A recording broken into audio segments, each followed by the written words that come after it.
Hey guys, welcome back. I hope you are having an amazing day. Let's get right into the stories. The first one is a pro-revenge story. To set the stage, I used to live in a big but not huge city. Let's call it Palmville. I lived near the corner of a dense suburb nestled between overstuffed apartment buildings, a river that smelled like diesel when at low tide, and two busy highways. I was a minority in this neighborhood, and I caught a lot of heat for it. People didn't really like white people there. But enough of our neighbors were accepting of us that aside from a few disagreements between families and the beatings that came with them, I didn't feel like I was in danger when leaving my home. It was a rough neighborhood, but it was my home and it protected its own. The community center was like a temple, and let's call her AM was the priestess. In our neighborhood, she was respected like a living deity, and her calm and understanding reflected her status.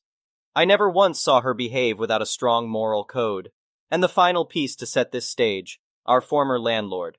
Short Asian lady in all the stereotypical ways, kind and sweet. Our house was above my parents' pay grade, and she knew it. She went out of her way to find house repair and maintenance jobs for tenants that were having money problems. She'd pay them by taking chunks out of their rent, oftentimes a bit larger than how much the work they did was worth. Looking back, that was probably illegal, but that's irrelevant because she died. The circumstances surrounding her death were suspect. But none of the suspects play a part in this story, so there's no need to go into detail on it.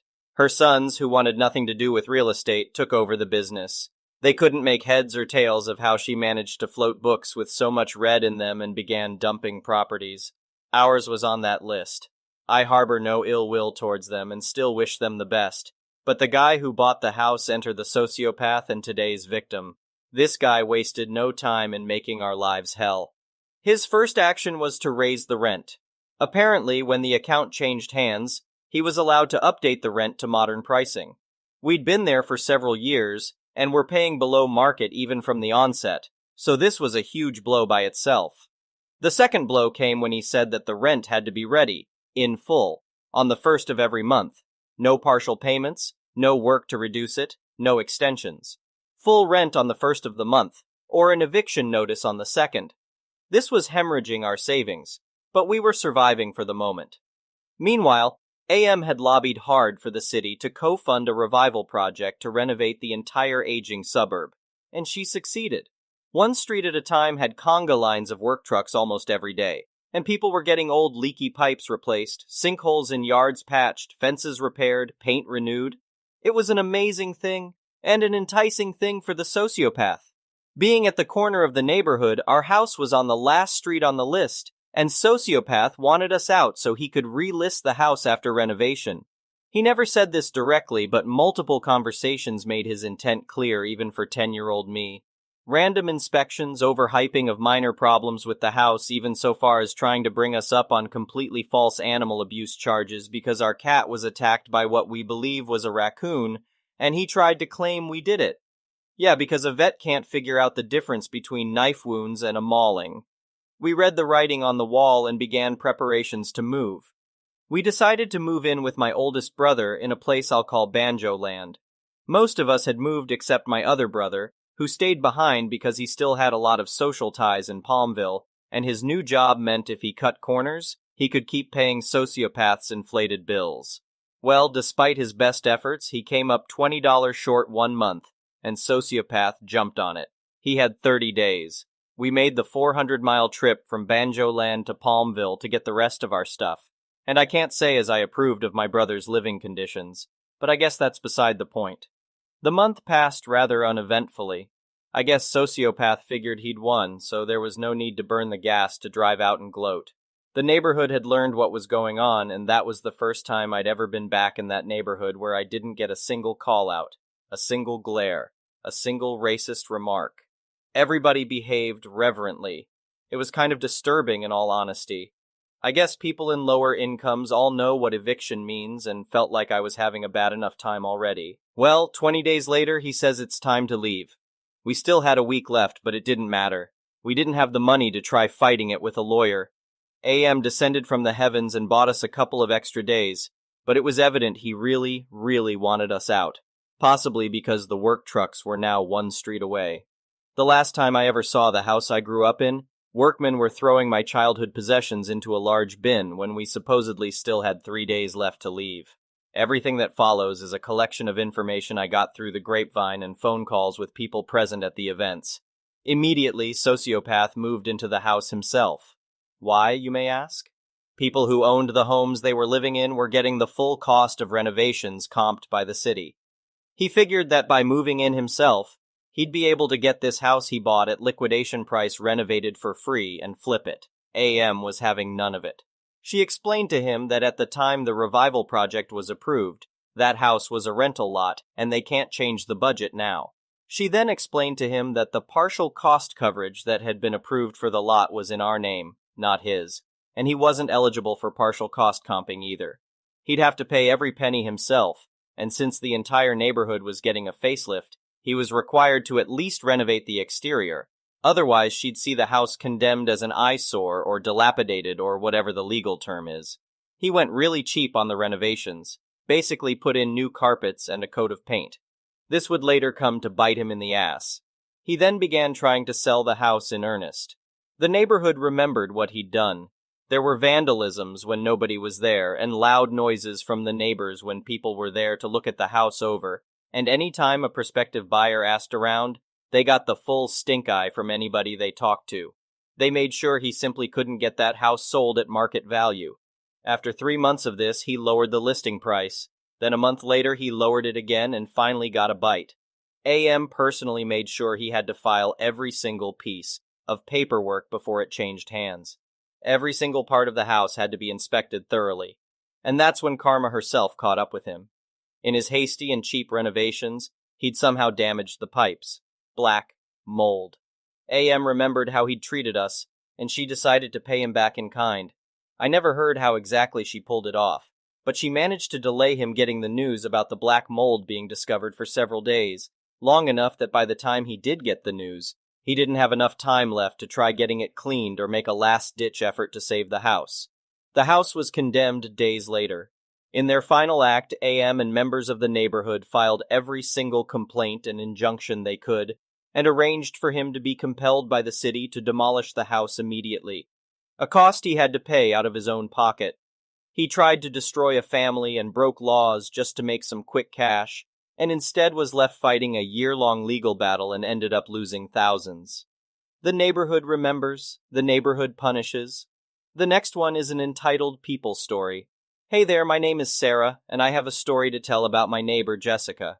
I live in a suburban neighborhood in the northeastern United States. It's a nice area with well-kept houses and friendly neighbors. My husband and I have lived here for over a decade, and we've always gotten along well with everyone on our block. A few years ago, we decided to add an in-ground swimming pool to our backyard. We had always wanted one, and we finally had the money to make it happen. We hired a reputable pool company and started the construction process. At first, everything was going smoothly. The construction workers were friendly and professional, and they were making great progress on the pool. We were excited to finally have a place to relax and cool off during the hot summer months. But then, things started to go wrong. One day, we came home to find that someone had dumped a ton of dirt and debris into the pool. It was a huge mess, and we had no idea how it had happened. We suspected that someone had deliberately sabotaged our pool, but we didn't know who or why. We decided to clean up the mess and move forward with the pool construction, but we were on high alert for any other signs of sabotage. A few days later, we noticed that our neighbor Jessica had been acting strangely. She would glare at us whenever we were outside and would make snide comments under her breath. We had always been friendly with Jessica, so we didn't know why she was suddenly acting this way. One afternoon, while my husband and I were sitting outside enjoying the sun, Jessica stormed over to our yard and started yelling at us.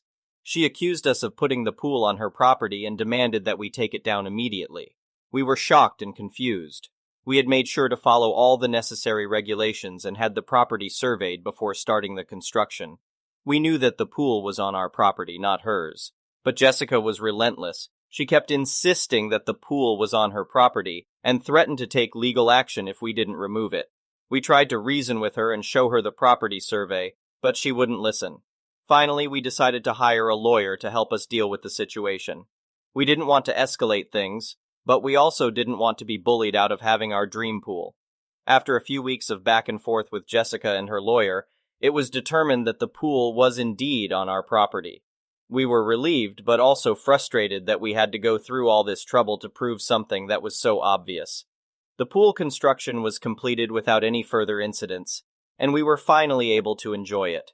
We invited our neighbors over for a pool party, and everyone had a great time. But we still couldn't shake the feeling that something was off with Jessica. A few weeks later, we came home from a weekend trip to find that someone had poured a ton of chemicals into our pool. The water was bright green and smelled terrible. We immediately called the pool company, and they determined that the chemicals were toxic and had caused significant damage to the pool. We knew that it had to be Jessica. She was the only one who had been acting strange and hostile towards us, and this was too much of a coincidence. We called the police and reported the incident, but there wasn't much they could do without concrete evidence. We were devastated. We had spent so much money and time on the pool, and now it was completely ruined. We decided to take legal action against Jessica, but we knew that it would be a long and difficult process. Eventually, after months of legal battles, we were able to prove that Jessica had indeed sabotaged our pool. She was ordered to pay for the damages and was also fined for trespassing and vandalism. We were relieved that justice had been served, but we were also saddened by the fact that our relationship with our once friendly neighbor had deteriorated so much. But the story doesn't end there. About a year after the incident, we received a letter in the mail from Jessica. In the letter, she apologized for her behavior and explained that she had been going through a difficult time in her life. She had been struggling with depression and anxiety, and had become convinced that we were out to get her. She had never intended to cause us harm, but her mental state had clouded her judgment. We were surprised by the letter, but also touched by Jessica's vulnerability and honesty. We decided to meet with her and hear her out.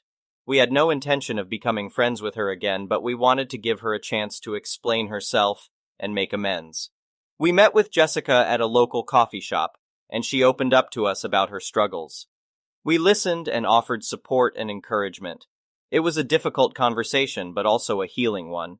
In the end, we were able to forgive Jessica for what she had done. We knew that mental illness can be a powerful force, and that it can cause people to do things they wouldn't normally do. We also knew that we didn't want to hold on to anger and resentment. Today, Jessica and her family have moved away from our neighborhood, but we still keep in touch with her. She has gotten the help she needed for her mental health issues and is doing much better. We're glad that we were able to find a way to move past the hurt and come out stronger as a community. The experience taught us a lot about forgiveness and empathy, and we're grateful for that lesson. We also installed even more security measures to protect our property just in case. But we know that sometimes the best way to move forward is to let go of the past and focus on the present. The next one is a petty revenge story. This may be the pettiest thing I have ever done in my life.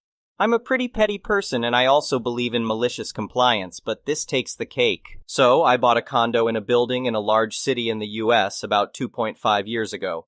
The building has a homeowners association, HOA, that we all pay into monthly. Since I've lived here, the building has rapidly deteriorated, and we have all hired an attorney for a class action style lawsuit. I'm talking broken elevators, broken rooftop AC units. The pool was empty for 4 months during the summer, etc.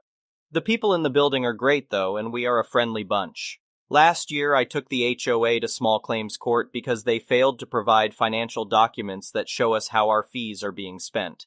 As this is a legal requirement for all HOAs in my state, I won the case and was awarded the $30 filing fee plus $1 symbolic. I sued for documents, not money. The fact that they can't provide the docs as they are legally required to do is a separate issue among others, including possible wrongdoing, that we've hired the attorneys for. I have asked the HOA to pay the $31 to me, and the president of the HOA wants to either meet me somewhere private to give it to me, or he wants to mail me a satisfaction of judgment form, have me sign it and mail it back to him, and then he will mail me a check. No to both. 3 days after I won the case, the HOA announced that they were going to charge us all a special assessment of about $1,000 each, and an increase in our monthly dues of 10%. In my state, a membership vote gets triggered if you charge a special assessment that brings the building more than 5% its yearly income, which means 51% of the owners must approve the assessment for it to take effect. As this dollar is about 20% of our yearly income, a vote should have taken place. When we asked about this vote, the HOA said that it was being made under an emergency clause, which means that the membership vote doesn't have to take place. The emergency? Fixing the elevator that broke on December 24th, 2021. The spirit of the emergency clause is for things like fire, earthquake, flood, etc., not a broken elevator that has been broken for a year already. When there was understandable pushback, the HOA sent out a little email stating that anyone who didn't pay the assessment would have a lien put on their unit. The liens came down yesterday on those that couldn't pay $1,000 on short notice. Our attorneys told us that even though the money is in dispute, we still have to pay it, and I did pay mine, but we also have a lot of retirees/lower income people in the building. The HOA president's house is currently on the market for $20,000. I just got back from the courthouse where I filed a $31 lien against it for $140, clouding its title. It's a matter of principle, not money. Now the title can't change hands until he pays me my $31, and I am perfectly within my rights to collect on a judgment owed. The next one is an entitled people story. A couple of years ago, my DH and I bought a house from the city council. We had seen it, loved everything about it and the neighborhood. Inspection showed that everything, apart from the central heating boiler, was in good order. We still needed to replace the central heating boiler. We also renovated the bathroom and stairs, and we placed a new kitchen. Between then and now, we have invested money in our home. Among other things, we placed solar panels, renovated the front and back garden, and renovated our downstairs toilet. For reference, we have lived here for around 6 years now, and we have no intention of moving. Apart from the fact that we have put a lot of money into the house, we love the neighborhood, our neighbors, and the fact that we are close to family and friends. The way the council sold houses went as follows. The house was up for sale for 6 weeks. If you were interested, you could schedule a visit with the real estate agent, place a bid if you wanted, and then after the 6 weeks, the city council would look at all the bids and see who offered the most. 2 weeks ago, I was home when a lady rang the doorbell.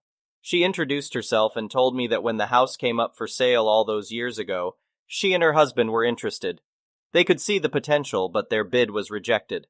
She was enthusiastic about how it looked now, from what she could see, and how beautiful the garden was, how wonderful the solar panels were and such. So I thanked her for her compliments and waited for the reason why she rang the doorbell. She told me that since they had more money saved, she and her husband wanted to know if we were interested in selling them the house. I told her that we were not interested. She started whining and gave an offer, and I told her the same. Not interested at all. More whining ensued, and she made a new offer. I kindly drew the line and said that she can offer all she wants. We love living here, and we want to enjoy our home with the family we've built in it. Then I told her that I had things to do, wished her a good day, and closed the door. I had barely turned around when she started ringing the doorbell continuously. So I opened the door and asked her what she needed to say. She told me this, almost verbatim. "You need to sell us this house. You have lived here for some years now. My husband and children deserve a nice house like this. I gave you 2 offers that are very reasonable. It's our turn now, so sell us the house. We want to live here." I told this woman that her offers were laughable. She gave 2 offers while we knew that we could ask for double the price and get that still. She lowballed. I reiterated that we were not interested and would not sell the house. I asked her to leave and closed the door again. Like before, she started ringing the doorbell like a madwoman. After trying to ignore it, I ripped open the front door and shouted in her face for her to get lost. We are not interested. Even if we were, I would not sell my house to her since she's acting like a spoiled brat. I wouldn't want my neighbors to deal with her spoiled attitude. I told her that she doesn't need to think about trying to bully us into moving and to get the duck away, or I would call the police. This time I slammed the door to get the message across. She stayed, screaming at the door that we have to sell the house to her, and walked around a bit before leaving. I did send a message in our street's group app about her. People have said to keep an eye out for her. My DH was stunned when I told him this, since this is not a normal thing in our country to do. She has been seen once or twice, but has not caused problems for us or anyone else. The next one is an entitled parent story. I work at a car dealership as a receptionist, and one of my duties is to greet customers when they enter. I am also a professional artist on the side and have been busy with some commissions lately. Since it's not busy at the dealer, I started working on my iPad mini. It's old and I'm working on upgrading, but I currently can't afford it. So I live with it despite the battery life being really short, and I have to keep it plugged in at all times. During my lunch break, I was in the waiting area doing more work when a kid, a little girl no older than 4, came up and watched me work. This happens a lot when I draw in public, and usually the kids just ask a lot of questions. But this NG, nice girl, was very quiet and just had a look of amazement, so I let her be.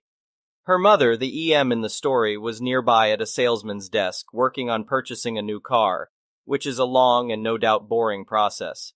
The salesman working with her walked away, which at my dealership they do very often to retrieve paperwork, talk to the sales finance managers, etc. She looks over at me and her kid and asks her, "What are you looking at?" Her kid points at my screen and says, "She's painting puppies!" I was working on Twitch emotes of a streamer's dog. I sort of show my screen to EM and she then asks her kid if she wants to draw, which the girl excitedly said yes. I expected EM to pull out paper and pencils or at least ask if I can get some for her too, but she just looked at me expectantly. When I realized she was waiting for me to hand her my iPad, I said, "Oh, she can't use mine, but I can get her a notepad and pens." But apparently that wasn't good enough. She sighs and says, "Just let her draw a little bit. I'm almost done here anyway," which I knew for a fact wasn't true. They were waiting for bank approval for a loan, which can take anywhere between 5-30 minutes, and even then, they'll be here longer for finance paperwork, detailing, etc. I start to explain that this is part of my work, and she scoffs, saying I'm just doodling puppies, and it was selfish that I wouldn't let NG doodle on my device too. Poor NG was just looking at her hands, looking quite embarrassed. I then pretended my lunch was over and got up to spend the rest of my lunch at my desk. I couldn't see her behind a huge truck on display, but I could hear her grumble to NG about who knows what. Whatever, pretend like I didn't hear so I don't mess up this sale for my coworker. Sometime later, Nature called me, and I got up to use the restroom. I left my iPad on my seat so it'll stay plugged in and put a notepad over it to try to cover it up somehow. My desk is a wide crescent shape with no drawers to keep my things safe, so this was the best I could do to somewhat hide it. I was in the restroom no longer than 3 minutes, but when I got back, only my charger remained. My iPad and Apple Pencil were gone. I looked over to the lady who had her large purse suspiciously in her lap now instead of on the floor beside her chair like it was before. I was panicked because a lot of my work is on that iPad that I needed. I went to my sales manager, SM, and told him the situation. He told me he would take care of it, but to be patient for now. I went back to my desk full of anxiety and my stomach doing backflips. SM went to the desk where EM was to work out the deal. They're far enough that I can hear their voices, but not pinpoint what they're saying. But I did hear her eventually yell, "How dare you! I would never steal! Do you want to lose this sale?" I immediately got up and went over behind the lady so SM could see me, but she couldn't. He tells her he understands, but my iPad went missing and he wants to make sure no one currently in the building has it. That's when I remembered the Find My feature on all Apple products. My iPad was connected to the dealer's Wi-Fi, so I pulled out my iPhone and pressed play sound for my iPad. Her purse started dinging. She tried to play it off as if it's her ringtone, and SM stared at her as if daring her to answer it. The thing is, with the play sound feature, if I keep pressing it, it will keep pinging. I made my presence known and told her to give my iPad back. That's when she stopped playing dumb and just said, "Just let NG have it, her birthday is coming up and I can't afford a present for her since I'm getting this car." SM said he was happy to cancel the deal so she can instead buy a birthday present for her child and to return my iPad, or he'll call the police. She practically threw my iPad at me where it hit me in the gut, and took NG from the waiting area to leave. Poor thing looked at me with the most apologetic look on her face before leaving with her mother. SM might have helped me, but he's not exactly the nicest person. From now on, I'm not allowed to bring my iPad to the dealer. I have to either leave it in my car or leave it at home. Whatever. EM took my Apple Pencil with her since she left in a hurry, so I'm gonna stop by the Apple store after work to get a new one. But until then, I'm stuck with my pens and notepad. Thank you for watching. I would really appreciate it if you could like the video and subscribe to our channel if you haven't already.